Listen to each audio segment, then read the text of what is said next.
الحمد لله نحمده ونستعينه ونستغفره ونؤمن به ونتوكل عليه ونعوذ بالله من شرور أنفسنا ومن سيئات أعمالنا. من يهده الله فلا مضل له ومن يضلله فلا هادي له، ونشهد أن لا إله إلا الله وحده لا شريك له، ونشهد أن سيدنا ونبينا ومولانا محمدا عبده ورسوله.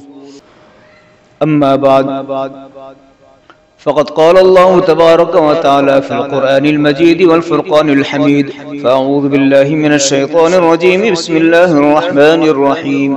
يا أيها الناس اتقوا ربكم الذي خلقكم من نفس واحدة وخلق منها زوجها وبث منهما رجالا كثيرا ونساء، واتقوا الله الذي تساءلون به والأرحام، إن الله كان عليكم رقيبا.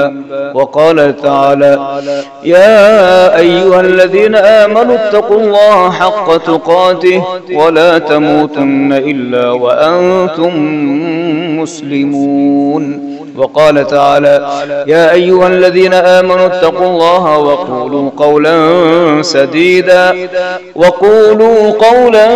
سديدا يصلح لكم أعمالكم ويغفر لكم ذنوبكم، ومن يطع الله ورسوله فقد فاز فوزا عظيما.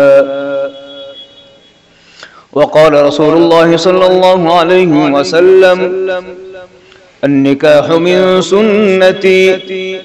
وقال: فمن رغب عن سنتي فليس مني، أو كما قال رسول الله صلى الله عليه وسلم.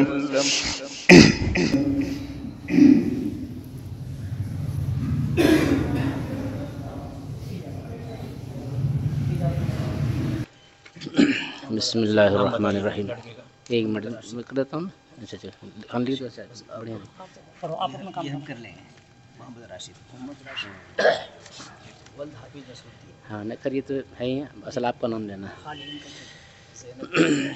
بسم اللہ الرحمن الرحیم.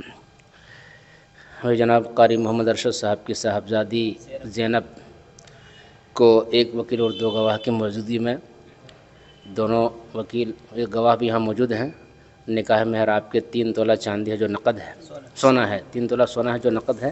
اس کے عوض میں بحیثیت قاضی زینب بنت ارشد کو آپ کی جوزیت میں دیا کہ آپ نے قبول کیا. قبول کیا. میں نے اپنے نکاح میں قبول کیا. یہ بولو میں نے اپنے نکاح میں قبول کیا. میں نے اپنے نکاح میں قبول کیا. مبارک. دعا کر لیجیے.